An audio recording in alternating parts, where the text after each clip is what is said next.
Week 5 recap. Boys, we got another week in the books, and yes, the game is going on in the background. So, while I'm sure you just want to see... Mahomes is a lefty now? No, obviously the camera flipped it. I hope it shows that to you guys as well, not just me. But anyway, so, sleeper projections, by the way, are so bad. Like, right now, when I open it up, I saw 84, 16% in 2 different games. But both games are, like, definitely over. So... we will monitor if Olave or Kamara get like 18 or 20 points basically each. That would flip 2 different games, but that is not 16% chance of happening, especially against Bucker, I think, in one of them. So we'll get to those. But first, we will talk about the games that are already over. We saw some crazy performances, and that begins and ends with Crucifier.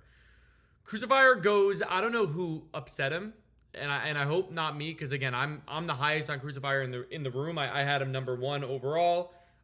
Before the season, and I've been writing out him making a run, and that's what we're seeing. He puts up 208 points. 208 points. 208 points. 208 points. It came from everywhere. There were multiple guys getting like 25 plus points. Jamar Chase, 47.3, obviously the main guy. Garrett Wilson gets 30. Ayuk gets 27. This is a wide receiver group that we said was star-studded, but the Ayuk concerns were there. The Ayuk concerns are gone. Do I think Ayuk's, a top 10 guy? Still no. Maybe even still slightly overdrafted. If there was a redraft, I think he goes a little later than where he went. But this wide receiver group is ridiculous. You're seeing the targets here. These guys average, 12, 12, 22. If my math's right, that's averaging about 15 targets per receiver. No other team could say that. That's remarkable.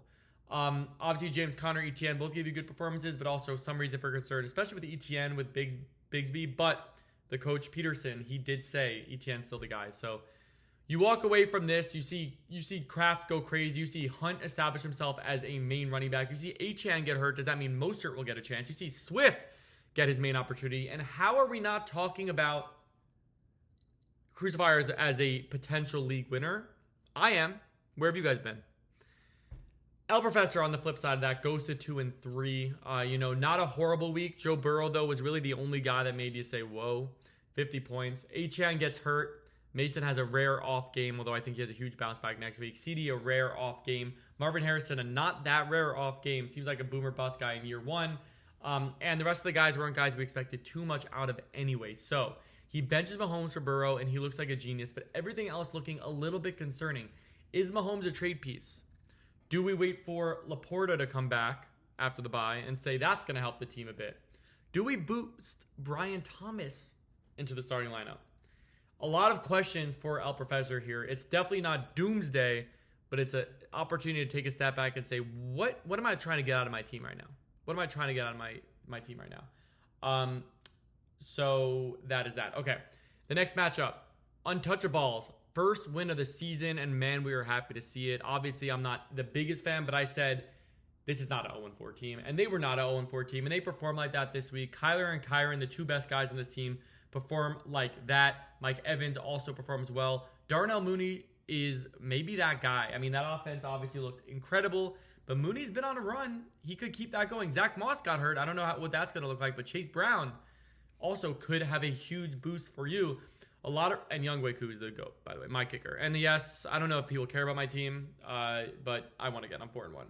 Most points in the league by a mile. It's just, I would hope so. If I'm you guys, I would hope so, because, you don't want to bum giving you recaps. A lot of luck in fantasy. I'm not going to act like I'm the GOAT, but in a way I am, though.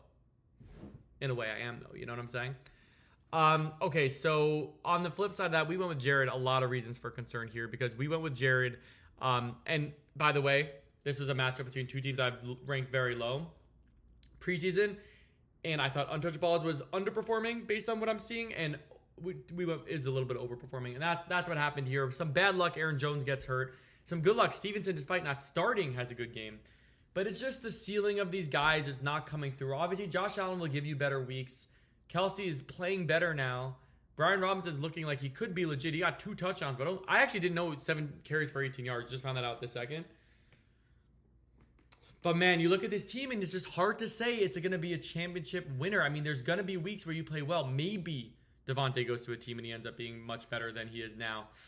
But it just feels like a team, as I've been saying, like it's definitely not, the worst team in the league. I might have been tough on the team, but it's definitely not a contender until I don't see Jerry Jeudy starting or Tutu Atwell starting. It's the only league that I'm in or involved in that I saw either of those guys starting, and you had two of them in a league where wide receiver is so critical. So with that, a girl I used to date is at this event, and someone just went live at it. Oh my gosh, is she there? Is she there?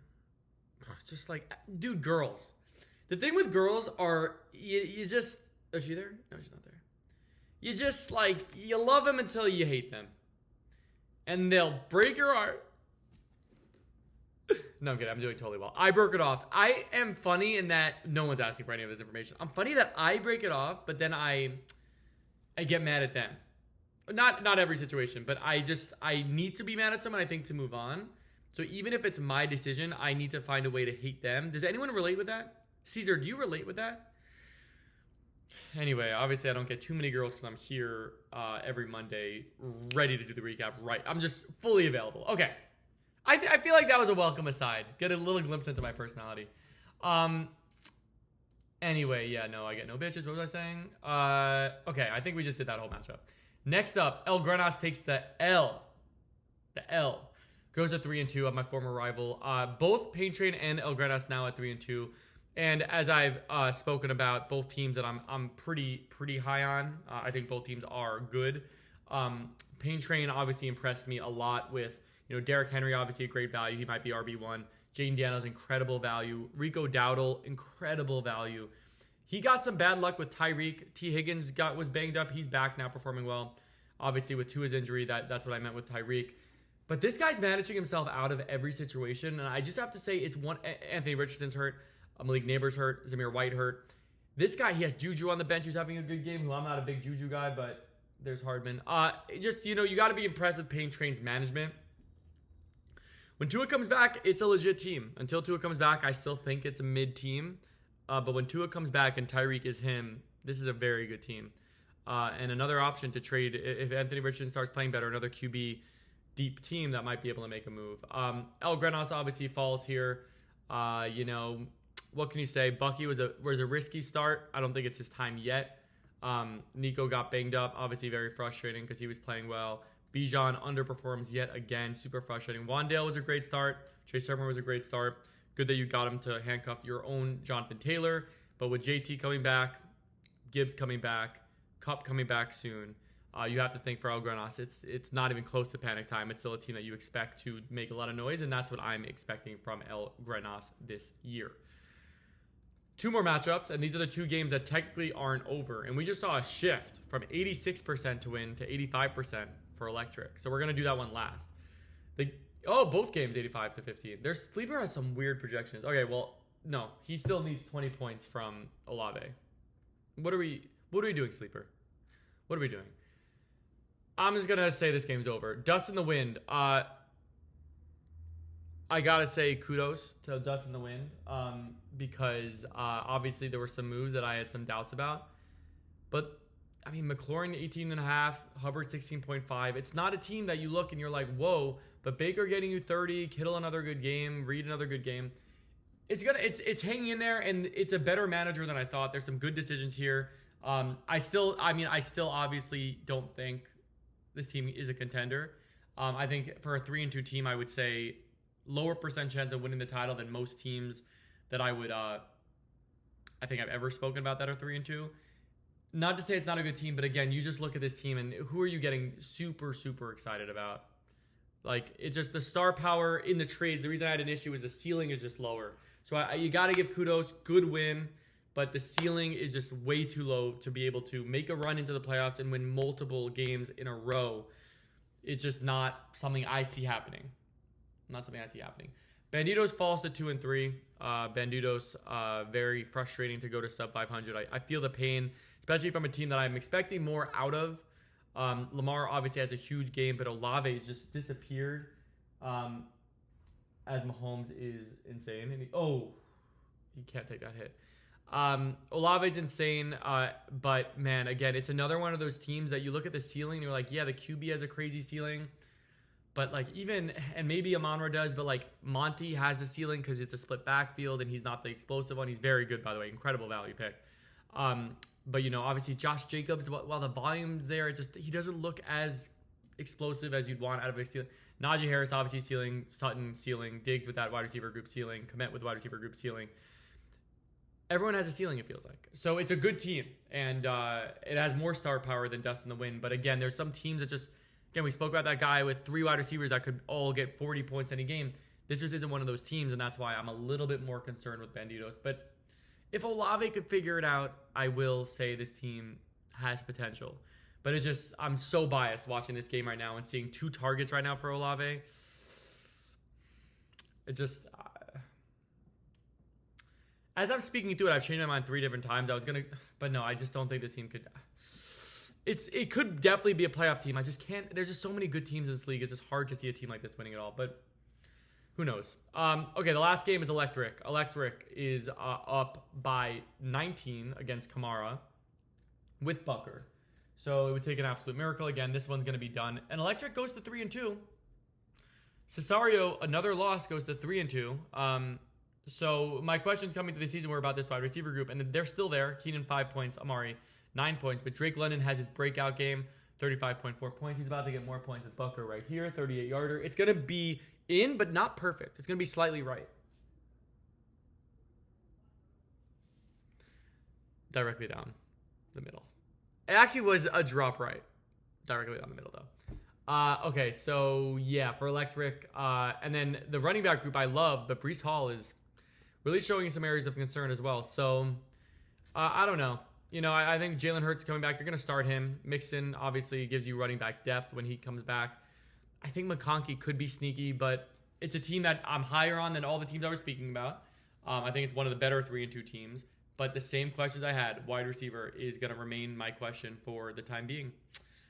Finally, Team Chef Cesario.